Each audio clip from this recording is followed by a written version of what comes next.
Views expressed on this program are not necessarily those of Blue Ridge PBS, the Virginia Department of Education, or the Virginia Society for Technology in Education.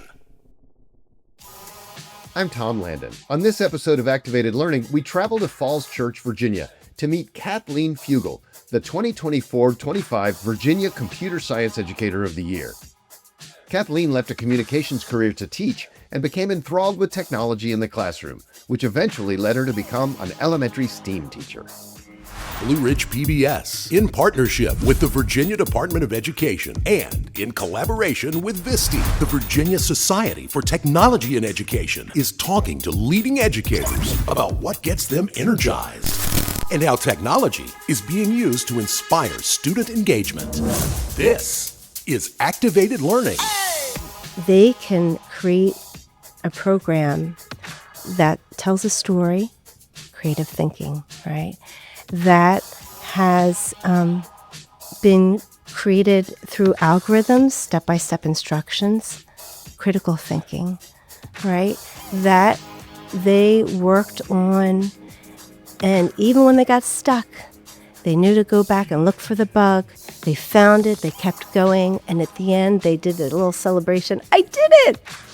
All of that, I think, exemplifies what I want to see as they leave here and they get ready for the next big step. Welcome, Kathleen, to Activated Learning. Thanks. It's great to be here. I'm so glad to be here on a beautiful day. And I guess before we start talking about you or anything else, just tell me where we are. We are in Sleepy Hollow Elementary School. This is the STEAM lab. This is where I work. And we are in Falls Church, Virginia. Great. And just beautiful drive in here today. Lovely neighborhood. And the school is beautiful. It's in really good shape. And it seems very calm and quiet when you walk in here. Probably not like that all the time. No, you haven't been here during cafeteria time, during recess. It can get pretty noisy. So the reason I'm here talking to you is that you are, or maybe it's almost were now by the time this airs, the 2024 VDOE Computer Science Educator of the Year. Now, was that for a specific grade level, or was that the overall Computer Science Educator? So that was K to 12, yes. K to 12, great. I teach K through 5, so I can't speak to the 7 through 12 part, but it really was an honor to be recognized. Tell me about that. What was that process like? And you strike me as somebody who isn't out there promoting herself a whole bunch. So, what was that like for you? So I did apply, was nominated by a colleague here at the school. I can't say that I had great hopes. I felt that I needed to apply. There was an opportunity and, I have to put my name in the hat.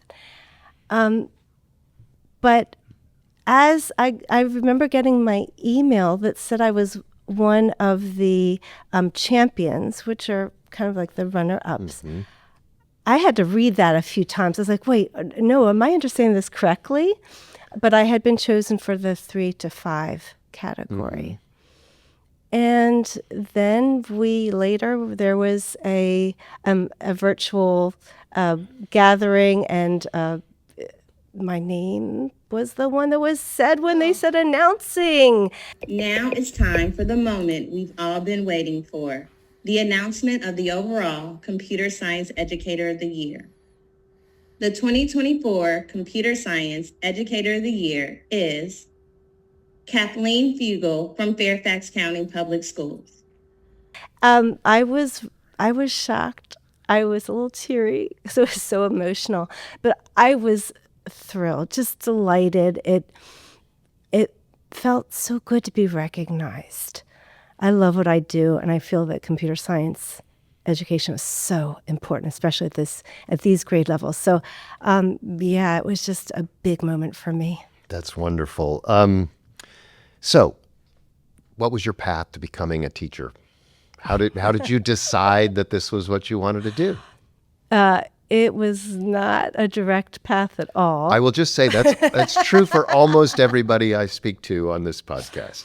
So I started out I have to say, I was a career switcher.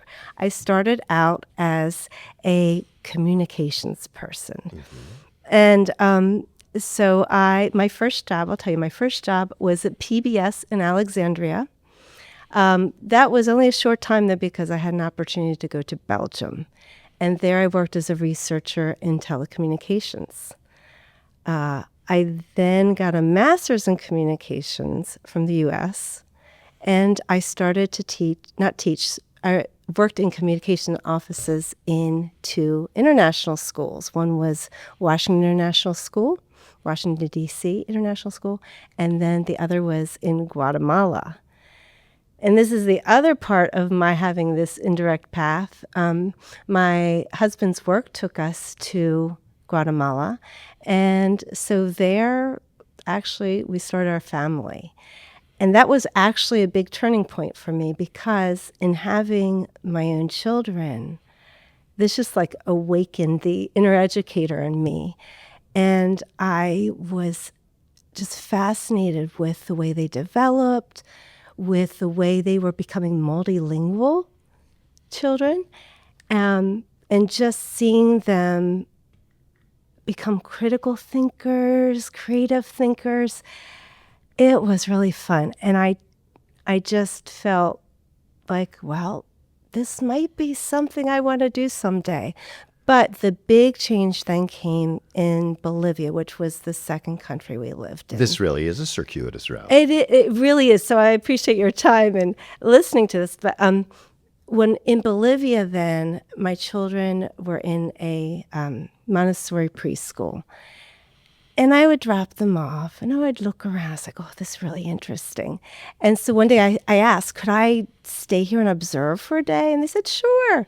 I did. And I was like, oh, I think I need to become an educator. Not necessarily Montessori, but this really speaks to me. So I enrolled in an online teacher preparation program. It was U.S.-based. And I did that. I loved it. We came back to the U.S., and I got my first job as a teacher this was Arlington Public Schools, 4th grade in a Spanish immersion school. So, and Perfect. yeah, and I haven't looked back since. What do you remember about your own schooling experience? Was there a teacher who either inspired you through their example or through their poor example? Anything that made you, that you look back on now I think once you become a teacher, you think a lot more about the teachers you had. Yes. No, I had lots of great teachers, but there is one. This was Senora Pugh. She was my middle school Spanish teacher.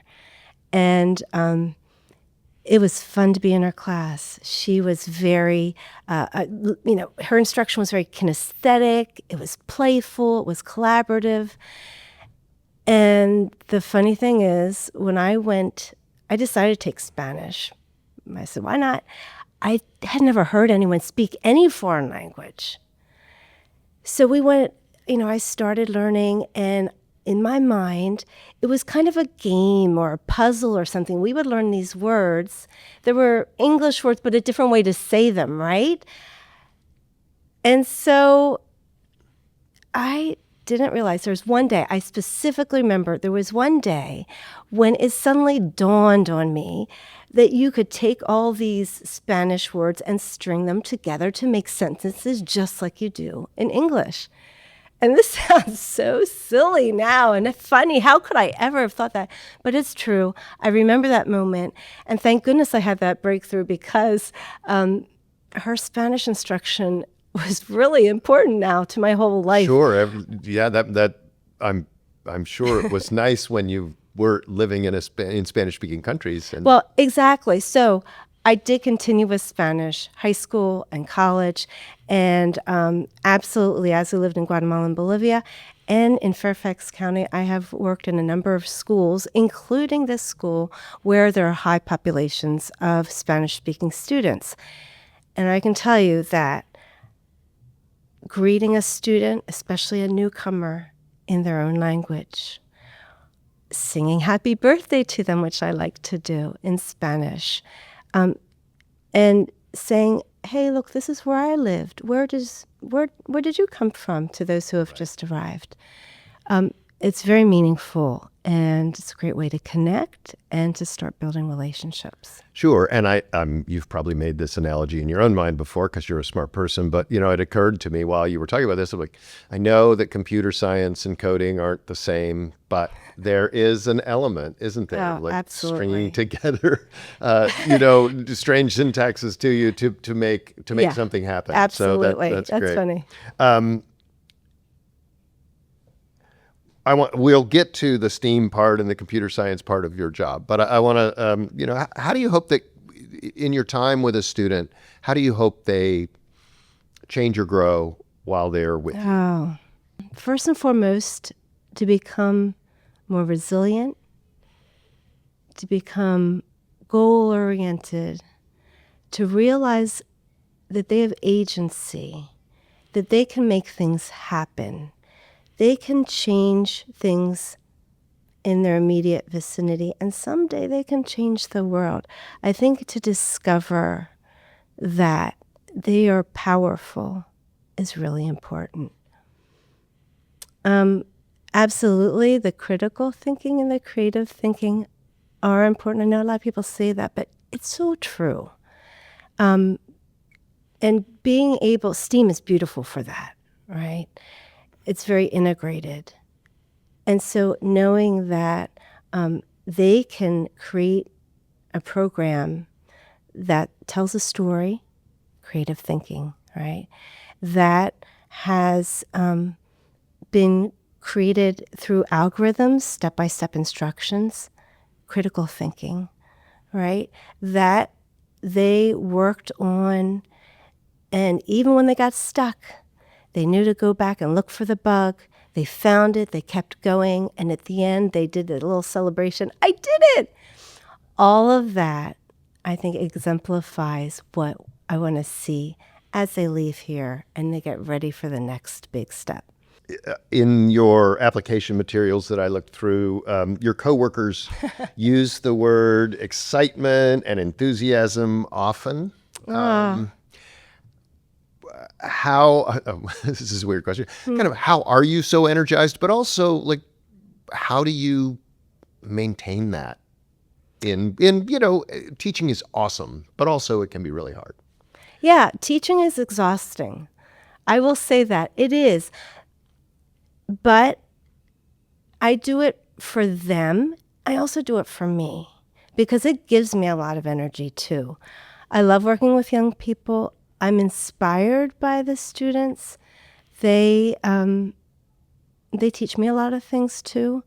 I think just having balance, coming in with a positive perspective on things, and then being good to oneself, getting exercise, eating well, sleeping, all that good stuff. It's a job that I love. And I think when you find that, for me, that's true vocation. When you find that, there's something very magical about it. And it is something that you get excited about, that you're naturally interested in, passionate about, and that's definitely where I am. It was a windy path, as I told you, but it sent me straight to where I need to go. This is Activated Learning.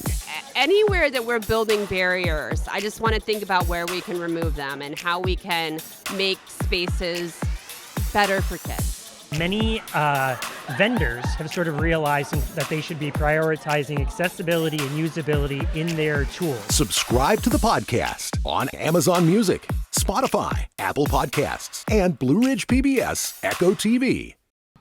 Let's transition a little bit to STEAM and computer science. How much of that did you have to learn as you moved into this position? Did you have a background in computer science? So, yes. And there was actually a day in my life that changed everything and took me in this path. I was my first job, fourth grade teacher. My kids were at my school, and my own children were at my school. And I was using technology a lot. Love technology. So we had this big smart board in the front of the classroom. I did workshops on it. I loved this thing, right? My students used laptops a lot, and this is back in the day, and this was still kind of a new thing for students to do it in elementary school. We used Blackboard, a learning management system. So I was tight with the technology specialist at my school. One day, she's walking down the hall, and she sees me. She says, "Kathleen, there's this technology event happening on Saturday. You should take your kids. I think they'd like it." Okay. I took them. It turned out to be a Scratch Day event. And if you Now, don't... I'm going to ring ahead. my buzzword bell. Tell me what a Scratch Day Okay. event Well, is. Scratch Day event is to celebrate Scratch. And Scratch is a computer programming language. It is block-based. That means instead of typing in text, you drag and drop digital blocks that look kind of like Legos, digital Legos that snap together and create your programs. And it's a program that was created specifically for young people. So it was a day all about Scratch. We went in, there were workshops for my kids, so they went into those rooms. I wandered around, and there was a teacher workshop. So I went in. I was there for about 5 minutes until I was completely enthralled. I had never seen anything like it. You could create your own characters, you could create your own backgrounds, you could give instructions to the characters so that they would do things, you could record your voice, you could make a digital story. I was like, phew. I loved it. So I went home and I practiced, and within a few weeks I started up an after-school program at my school. I still didn't know what I Of was course you did. doing, really, but it was fun. I was learning from them, they were learning from me, and that just set me on a path. After that, I met all kinds of other Scratch educators. I learned other ways to program. And it really just set me on this path. And after that, I started to get really involved, and I joined CST, which is a professional organization. What does that stand for? Do you know? Computer Science Teachers Association. Okay. And I got really super involved, loved CS, and eventually said, well, you know what? I think being a STEAM teacher is my next step. That's great. And, I think it is, this theme comes up all the time in the podcast. It's sort of that lack of fear of pushing a button, trying to see what happens. Do you think the adult population in general in Virginia, America, where we're sitting right now, do you think they have any idea of what kids are learning when it comes to computer science and STEAM in their classrooms? And what would you want them to know? Wow. I think it's really hard to generalize like that. Simply because I think there are some adults who are aware of all of the technology integration, and also the fact that students are doing some advanced things in technology at younger and younger ages. But it is true when I speak to, for instance, the families at our school here, I often share with them about the computer programming. Some are very surprised. It is a generalization, and I didn't want to put words in your mouth in terms of what I think, but I do think that as someone who gets to visit schools all the time, I see what's going on, and it's just so impressive in a short amount of time where we've come from that. Oh, we have a smart board and there's a teacher in the front of the room who knows how to use it, and maybe the kids get to use it a little bit, to where they're actually creating and designing, which wasn't the case as much back then. Yeah, there are a lot of tools out now, and I can think of some like the floor robots, the microbit devices that we use in here, so many other ways that students are applying their coding, their programming to make things happen in a physical environment. I Yeah, I hope that people are becoming aware, because watch out, these students in elementary school are going to be inventors and creators as they get into middle school and high school. And I think there's no doubt about that. Describe, and there's probably no typical day, but when you design a lesson, what are some of the common elements, and what if somebody walked into this room when the kids were all here, what might they see? Oh, wow. It really depends on what we're doing. If we are programming, you would see a lot of collaboration. And how is that? So kids love to help each other. So they do sit here. We have a variety of different coding applications that we use. And some of them are in a kind of a puzzle format where you have little challenges that they will address. A lot of times when they finish that puzzle and they get it, there are these spontaneous celebrations. And I love this. I have to say that's my favorite thing about teaching. So you might well hear, if you walked in here, I did it! All of a sudden, some kid says that. Or hands above the head, woo! Or just looking around to see if anyone else noticed, or just a huge grin. So I see that a lot, and that feeds into my energy too. I'm always I go and I celebrate with them. That's great. Yeah. So we see that. Other times we'll see them doing engineering design challenges. One of their favorites is to make marble runs. So we have kiva planks, which are wooden blocks. You might see them working in a group of 3, and they've made their design. That's here. It's with them. They're starting to build. It falls apart. They have to figure out how to iterate. Okay, what did not work? Let's try this a different way. They are so engrossed. So you would see them all so focused on what they're doing. And other times we're learning about science. Sometimes that's with physical materials in front of them, and sometimes it's with these excellent science simulations that we learn so much from. You're obviously an inspiring educator. You've been recognized as an inspiring educator, so it's official. Where do you go for inspiration? Well, my professional organization is a big part of my learning, my continued learning. And I like to go to the conference. So the CSTA conference is definitely a way that I become inspired, ready for the new year.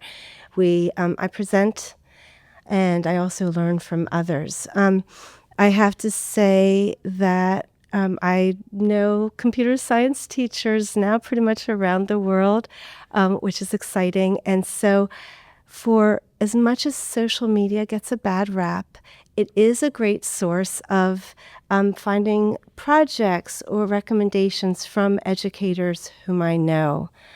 And I've recently joined a group of Microbit Champions, which is an international group. And I'm excited about that too. So that will expand my access and allow me new ways to learn. I like to ask teachers 2 questions, one of which I think we've kind of already covered, so I won't make you answer it. And that question is sort of what do you think you do well? But I think you've talked an awful lot of, I think we're getting a glimpse of that, although you're welcome to address it again. But, are there things that you wish or you hope or that you're working toward getting better at? Yes.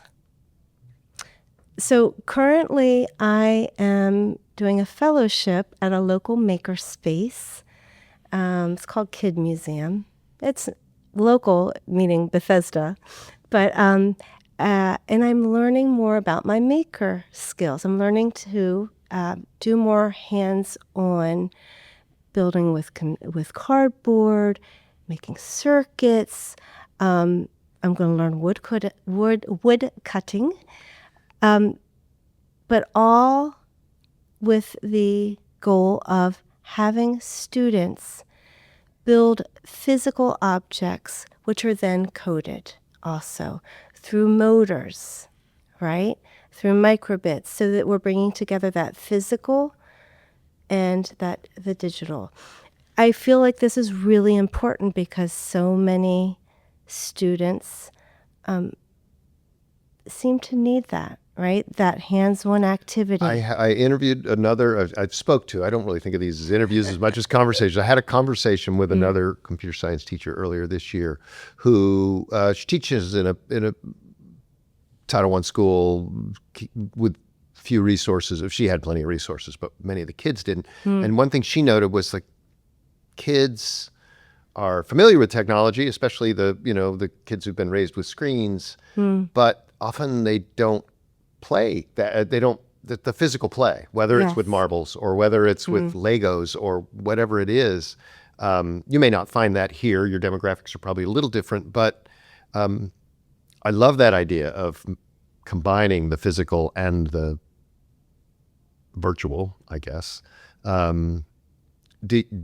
Have you noticed that kids crave that a little bit? Absolutely.